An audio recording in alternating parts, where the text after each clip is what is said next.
So good afternoon and bonjour à toutes et à tous. Globally, there are now over 380,000 cases of COVID-19 in all of the 195 countries around the world. In Canada, as of this moment, there are 2,176 cases of COVID-19 and 25 deaths. Earlier today, 220 repatriated passengers from the Grand Princess who were symptom-free at the end of their 14-day quarantine period were released from CFB Trenton. Other passengers who tested positive for the virus will remain until their extended release date, along with their asymptomatic contacts whose quarantine period was reset. We have now tested close to 120,000 people in Canada, averaging about 10,000 people a day. Based on the information available, cases are almost now an equal mix between travelers who were exposed to the virus outside of Canada and their close contact, as well as cases that were exposed in a community setting in Canada. All travelers coming into Canada must self-isolate in their home for 14 days, even though they're not showing any symptoms. As long as you remain asymptomatic, it is okay to go outside for a walk while keeping at least 2 meters away from others.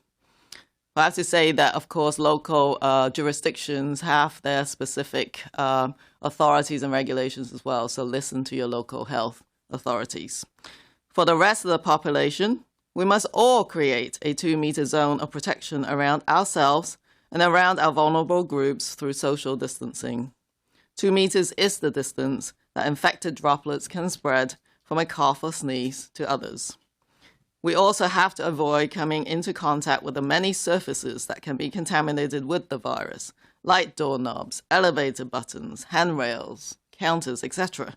This is why, for high-risk people, it is safest to stay inside the home as much as possible. And if you do need to venture out for fresh air, keep your hands away from your face and practice meticulous hand washing for 20 seconds as soon as you are back home. Canadians of all ages are joining in this public health effort and doing it in caring ways that show us how deep our humanity runs. In New Brunswick, a kid, one small hand, colored words of encouragement in crayon. These words posted in the window for social distancing walkers to see. And it says, "We all have to do hard things." So I am your earworm, your broken record. It's important to reinforce these recommendations. So play it forwards. Canadians are used to doing hard things. Let's not tire or give up too soon. We need to get this done. So let's plank that curve. Thank you. Bonjour tout le monde. On dénombre plus de 380 000 cas de COVID-19 dans les 195 pays du monde. Au Canada, on recense actuellement 2176 cas de COVID-19 et 25 décès. Ce matin, 220 passagers rapatriés de Grand Princess qui ne présentaient aucun symptôme à la fin de leur mise en quarantaine de 14 jours ont quitté la BFC Trenton. Les autres passagers, dont le test de dépistage du virus s'est révélé positif, resteront à la BFC Trenton jusqu'à la nouvelle date de levée de leur quarantaine. Il en va de même pour leurs contacts asymptomatiques dont la période de quarantaine a été réinitialisée. Près de 120 000 personnes au Canada ont été testées jusqu'à présent, ce qui représente une moyenne de près de 10 000 personnes par jour.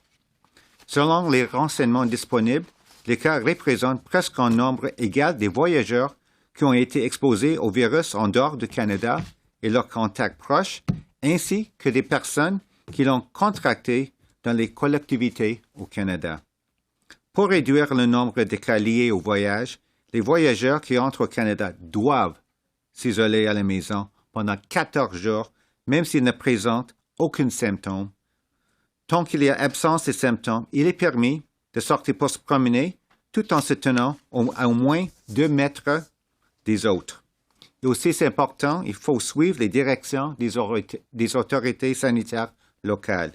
Pour le reste de la population, nous devons tous créer une bulle de protection de 2 mètres entre nous et nos groupes vulnérables en pratiquant la distanciation sociale. Ces 2 mètres représentent la distance qui peuvent atteindre les gouttelettes infectées lors d'un toux ou d'un éternuement. Nous devons aussi éviter le contact avec de nombreuses surfaces pouvant être contaminées par le virus, comme les poignées de porte, les boutons d'ascenseur, les rampes, les comptoirs, etc. C'est pour cette raison qu'il est plus sûr pour les personnes à haut risque de rester à la maison le plus possible. Si vous devez sortir pour prendre l'air, ne vous touchez pas le visage et lavez vos mains méticuleusement pendant 20 secondes en savonnant et en frottant le dos et la paume et entre les doigts dès que vous êtes de retour chez vous. Les Canadiens de tous âges se joignent à cet effort de santé publique et le font avec compassion, ce qui nous montre à quel point notre humanité est profonde. Au Nouveau-Brunswick, une petite main, des mots d'encouragement colorés au crayon, la phrase « Nous devons tous faire des choses difficiles » affichée à la fenêtre et mise à la vue des marcheurs qui pratiquent la distanciation sociale. Les Canadiens ont l'habitude de faire des choses difficiles. Nous ne devons pas nous fatiguer ou abandonner trop tôt. Il faut que nous y arrivions. Faisons ce qu'il faut pour aplatir la courbe. Merci. We will now open the floor and the telephone line to questions. We'll start with questions in the room and then go on the phone. CTV. Hi there. Rachel Haynes here from CTV. My first question, Dr. Tam, is about the Michael Guerin Hospital in Toronto. They did a drive to try to get people to donate more protective equipment for the doctors. How concerning is it that hospitals right now have to resort to donations, given how far along we are into this outbreak?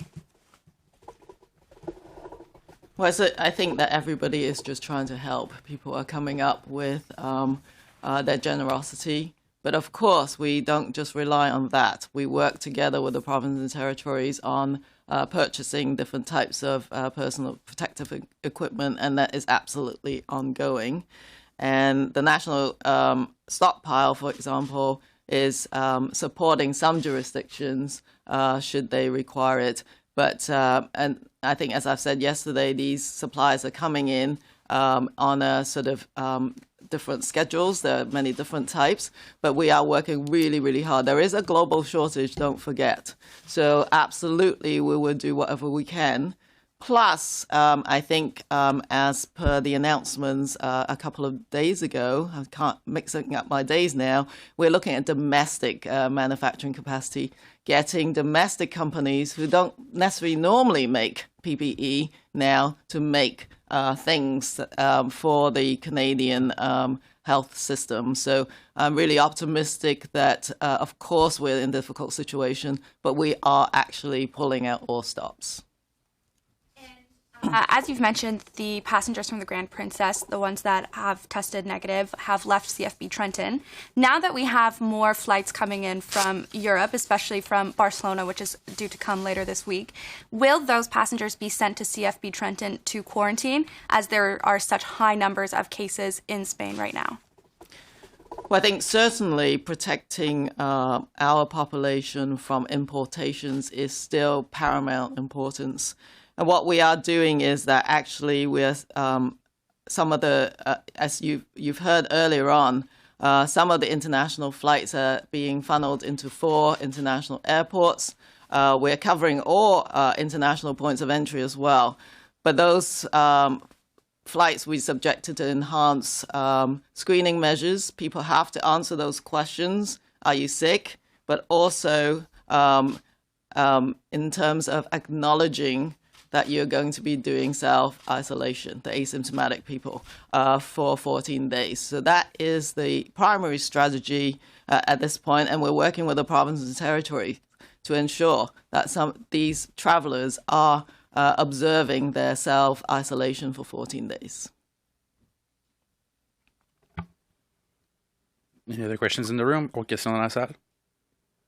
If not, we can go on the phone. Au téléphone, operator. Thank you. Merci. If you have a question, please press star 1 on your telephone keypad. À tout moment, vous faites étoile 1 pour toute question. The first question is from Micheline Laflamme, Radio-Canada. Please go ahead. Votre ligne est ouverte. Oui, merci. Bonjour. On entend des gens qui reviennent justement de l'étranger et qui passent par les kiosques électroniques, là, donc répondent aux questions, mais finalement, il y a très peu il y a pas d'autre façon d'encourager les gens de respecter la quarantaine, de se mettre en isolement.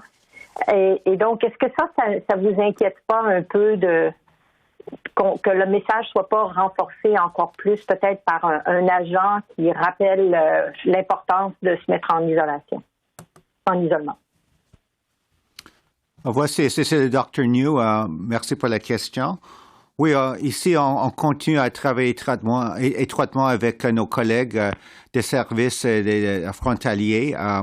On sait qu'actuellement, à nos frontières, on a des messages aussi, comme Dr Tam a constaté, il y a aussi des questions posées à tous les arrivés au Canada pour les symptômes et puis aussi pour leur dire que c'est important de s'isoler pour 14 jours après leur arrivée.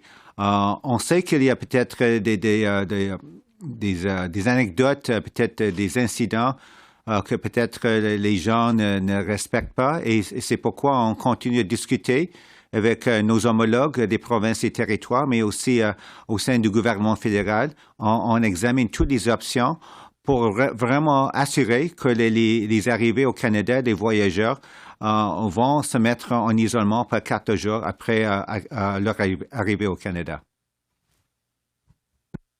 Dr Njoo, si je peux ajouter une question. Donc, vous dites que vous examinez toutes les options. Alors, qu'est-ce que vous entendez par là? Qu'est-ce que ça voudrait dire?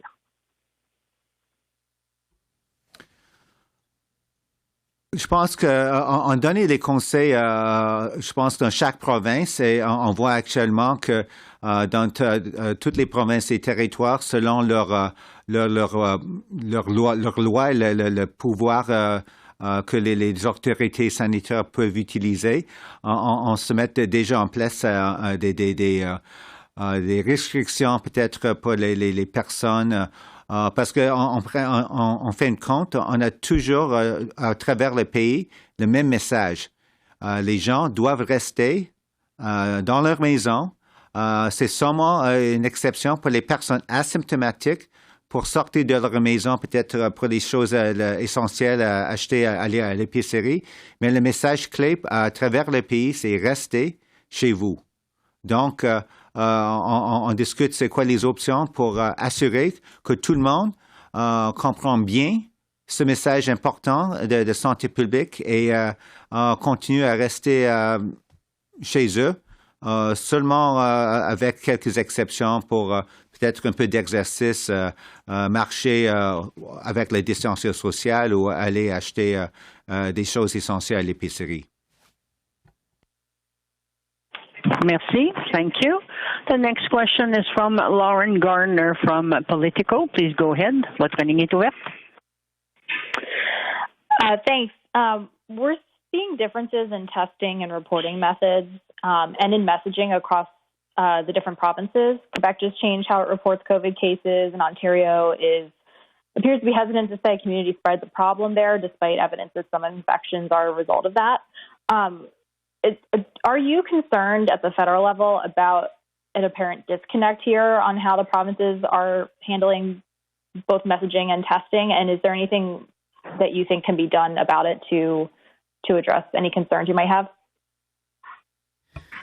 We link with the provinces every single day through our public health laboratory networks, but also through the Special Advisory Committee. We do have a national laboratory testing approach, and we will be updating that and publishing that shortly. One of the more difficult things, I think, for people to sort of maybe understand is that lab testing protocols can change depending on what the epidemiology is in a particular jurisdiction. So, for example, if you are a province that has not seen any community spread, you're getting some individual importations. These provinces are casting their net much wider to see if there's any signs of community transmission.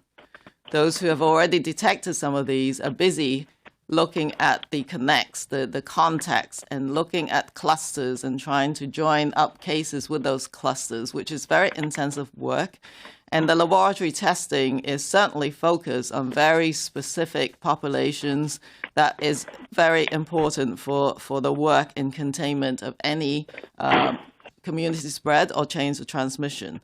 So as you've heard, there are some very, very specific circumstances where there has to be priorities, for example, for long-term care facilities, their residents, any kind of outbreak investigation. Hospitalized patients, they must be tested even if they haven't traveled. I've just said now it's about 50% of travelers versus those who are acquiring in the community. That is a very fundamental shift in our epidemiology. So the lab testing protocols will be adjusted based on the experience of the jurisdictions.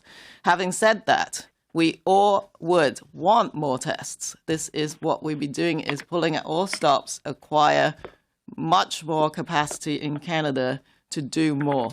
So I think, one has to recognize that there's some flexibility that has to be provided depending on the circumstances, but we all want to up our capacity. And a follow-up, there's been a suggestion that the use of personal data like cell phone location data could be a way to try and slow the spread of the virus. Do you think that that's a viable effort to undertake to try to contain the public health emergency? So I think there's lots of innovative approaches, and they should all be examined, obviously with due respect to privacy, ethics, and all of those considerations. But I think that there's been a lot of innovation. I heard in Northwest Territories, they have a smart form which they are providing to anyone entering their jurisdiction in order to follow them up and ensure that they are in self-isolation, anyone who's coming from outside of the Northwest Territories. So these innovations are actually happening, but with the proper balance of making sure that you're respecting privacy, etc. Having said that, really our primary strategy is to ensure people are self-isolating when they should be, and also that everyone is respecting social distancing. And that in and of itself will cut down on the chains of transmission if everybody respects that. So I can't emphasize how important that is. If we're going to get a handle on community spread, everybody has to respect those measures. Thank you. Merci. The next question is from Kirsty Kirkup from the Globe and Mail. Please go ahead. Votre ligne est ouverte. Hi, good afternoon. Thanks for continuing to do these briefings. My first question is to the Deputy Prime Minister, and I'm wondering, is the government prepared to help oil companies and the gas sector, or just workers in the oil and gas sector? Unfortunately, the Deputy Prime Minister is not on the panel today. It's Theresa Tam, the Chief Public Health Officer, and Dr. Njoo, the Deputy Chief Public Health Officer. So I will pass on your message to her. I'm sorry, it was still on the media briefing, so my apologies. I am doing the social distancing thing and calling in on the retro telephone here. As a follow-up, I'm wondering, the health minister specifically had asked, suggested that some provinces are not sharing all of the data, that this was going to be impressed upon them during the call with the premiers. Can you just give us a sense of, from the perspective of the public health agency, if you will indeed be looking for specific additional information from the provinces and what you would be specifically asking of them?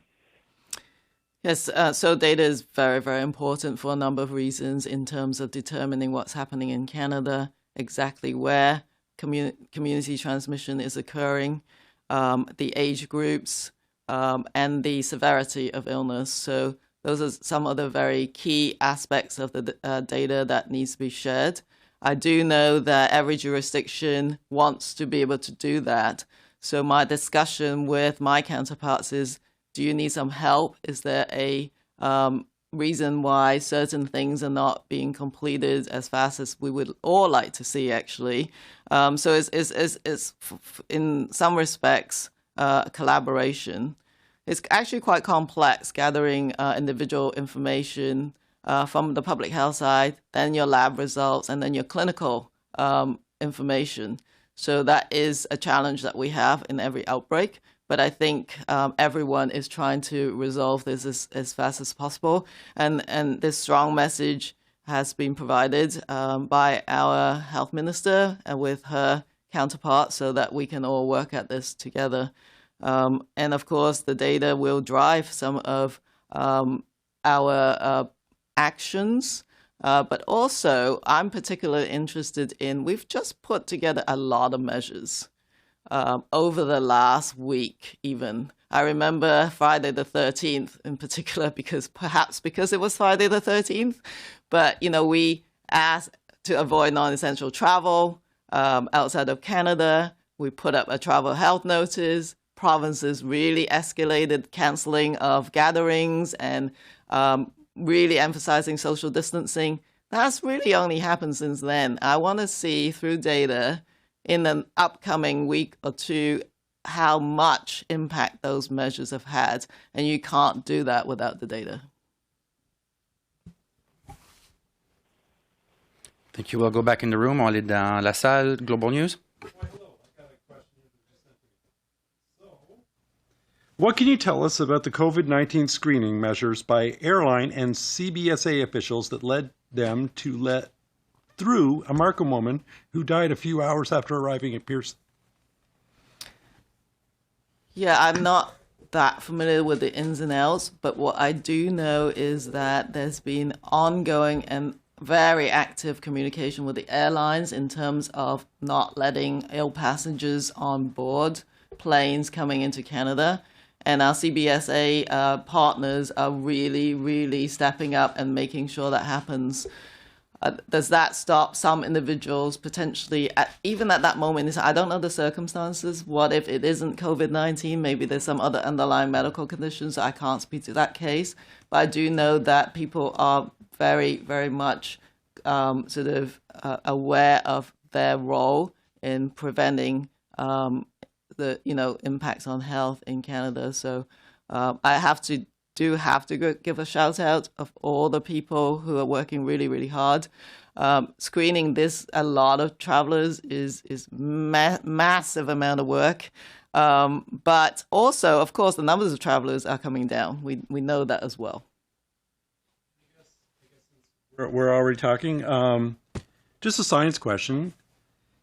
Are we the people under 50 or 65, the people who are not normally dying, are we seeing any patterns of the ones that are hit the hardest? If are they smokers? Do they have respiratory issues? Is there something that's affecting them harder that's making them get the disease more than the people who are getting the more mild cases? So with the international data, we do know that age really matters. So in terms of the severe end of the spectrum, in terms of deaths and severe illness, definitely underlying medical conditions, so diabetes, hypertension, and other immunosuppressive underlying medical conditions. But what you've asked, the question is actually really important to point out that, in fact, the majority of cases are in the younger age groups. They're just not getting as sick. But can you get really seriously sick? Absolutely. We've all heard of case reports of severe illness and even death, although much rarer, in the younger age group. So that's another reason why I say to younger people, you've heard accounts actually on YouTube and other social media of young people who've had a really, really tough illness speaking out and warning others.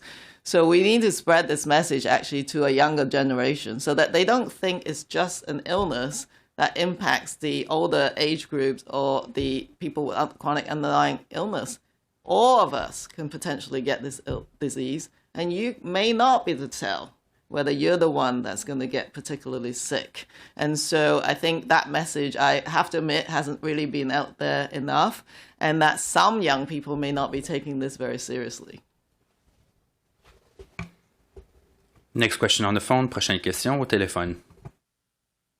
Merci. Thank you. The next question is from Lena Dibb from the Canadian Press. Please go ahead. Your line is now open. Votre ligne est ouverte. Oui, bonjour. J'aimerais qu'on m'explique, même si vous en avez parlé un peu plus, la transmission communautaire. Sur votre site, vous dites maintenant 48% des transmissions sont communautaires, 42 voyageurs, 7% des contacts qui ont étroits avec des voyageurs. Premièrement, comment vous arrivez à ce chiffre-là? Est-ce que c'est à partir d'un échantillon? On parle de à quel moment est-ce que vous avez vu ces chiffres-là?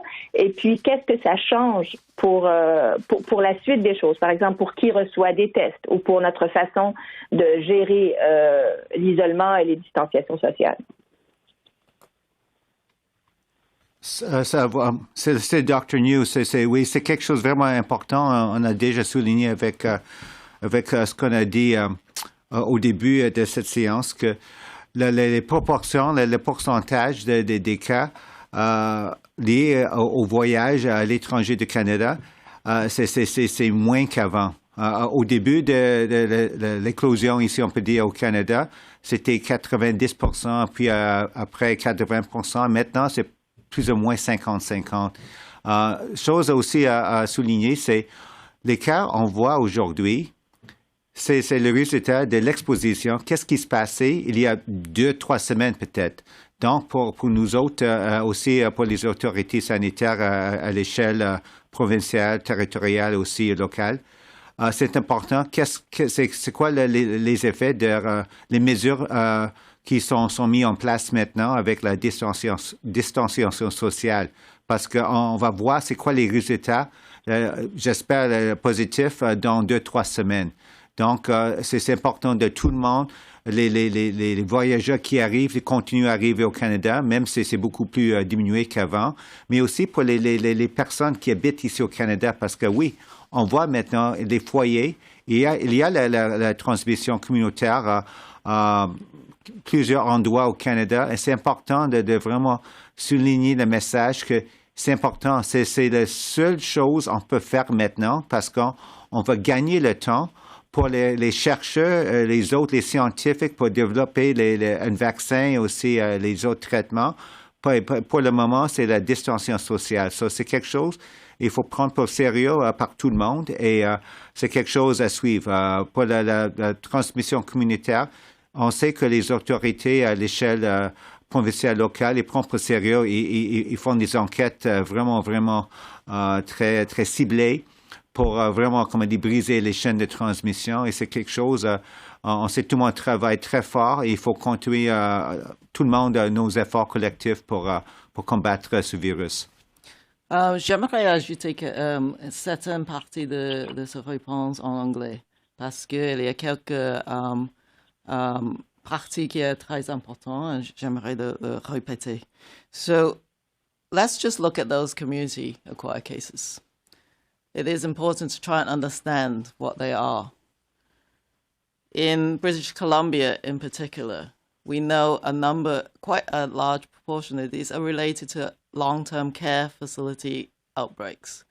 So the initial cluster of community-acquired infection is actually a group of people, and they are seniors, and they're people with underlying medical conditions. So that resulted in quite a high proportion of deaths under those circumstances. There are a number of other long-term care facilities impacted in communities, not only in BC, but also in Quebec and in Ontario. So that is a characteristic right now of Canada's community-acquired cases. What is the answer? Be extremely stringent about how you protect those settings. And do know that my colleagues have put together policy procedures to stop any illness from entering those facilities. That is really important. So, which is why understanding what are those community cases is really important, because your solution is actually quite different. There is a very interesting cluster related to a certain conference, a dental conference, in fact, that yielded at least 20 cases in British Columbia and a recent death in a relatively young person. This is a working age medical professional going to a conference. There's other cases in other jurisdictions that disseminated from this conference. So you can now describe what that community-based transmission looks like. That's why we need the data. We've now shut down conferences and mass gatherings, and people are reducing any gatherings of over 50, but in fact going even more stringent than that. We're saying stay home and maintaining a 2-meter distance from others. So that response, to me, is there to try and reduce that kind of community transmission. So I do think that, as the days go by, as Dr. Njoo and I, provide you with this information, it's important to be able to describe the community transmission in more detail, so that people might not so that we can align the right solution to the actual problem that we're experiencing. Right now, I haven't heard really much in the way of reports of transmission between one province to another, apart from if you were at that particular conference, for example. There is one case in the Northwest Territories that had traveled within Canada and not elsewhere. But we will monitor that really, really closely. C'est Dr. Njoo, seulement pour encore souligner ce que Dr. Tam a dit. Peut-être je vais répéter. Non, c'est pas nécessaire. Je comprends l'anglais. Est-ce que je peux plutôt poser ma seconde question? Donc, je peux seulement dire aussi que les rapports qu'on a reçus à l'agence, dans la semaine passée, 90% des cas sont liés à la transmission communautaire. OK, merci. Dans les rapports, excusez-moi, j'aimerais ça réentendre votre chiffre. Vous dites dans les rapports des derniers jours, 90%.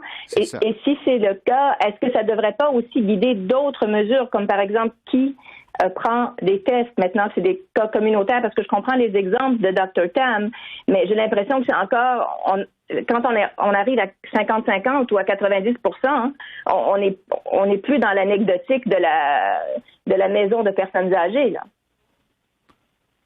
Oui, il y a des foyers. Sûrement, il y a des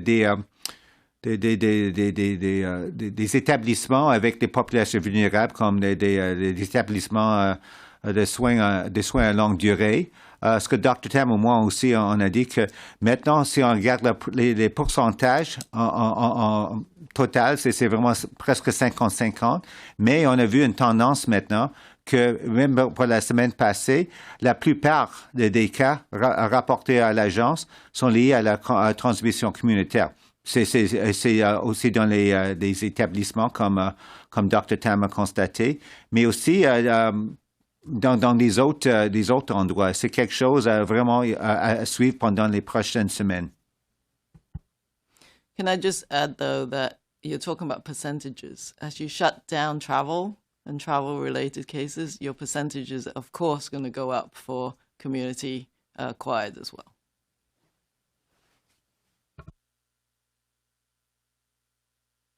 Thank you. Merci.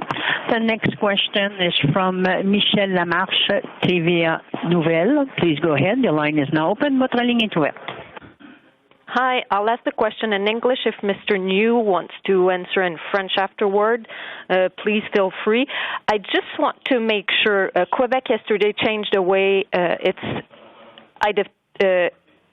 identifying cases. Now we have confirmed cases and suspected cases. Which other provinces does it that way? Are they all doing it that way? I just want to make sure that everything is in line in every provinces. I'll answer first in English, and Dr. Tam can add to that, and then maybe, si vous voulez, on peut répéter en français. We understand, certainly, Dr. Tam and I were in close contacts with our counterparts in all the provinces and territories, including Quebec. Our understanding, but we will continue to dialogue with our Quebec counterparts, is that if you recall, way back in the beginning in Canada, to really get what we call a laboratory confirmed test. The provinces agreed that all of their samples would be sent to the National Microbiology Laboratory for that final confirmation. As time went on, and certain provincial laboratories, so this is at the main laboratory at the provincial level, got more experience, and they were using a different methodology. Once everyone was comfortable from a quality assurance point of view that they had what we call a validated assay, then it was no longer necessary to send the samples to Winnipeg, to our national laboratory, for that final lab confirmation. So that was first British Columbia and Ontario, Alberta, and so on, and Quebec as well. What's happening now, we understand Quebec, and I think it's probably part of it is to be open and communicate as quickly as possible. Their laboratory results were also being confirmed at the provincial laboratory level.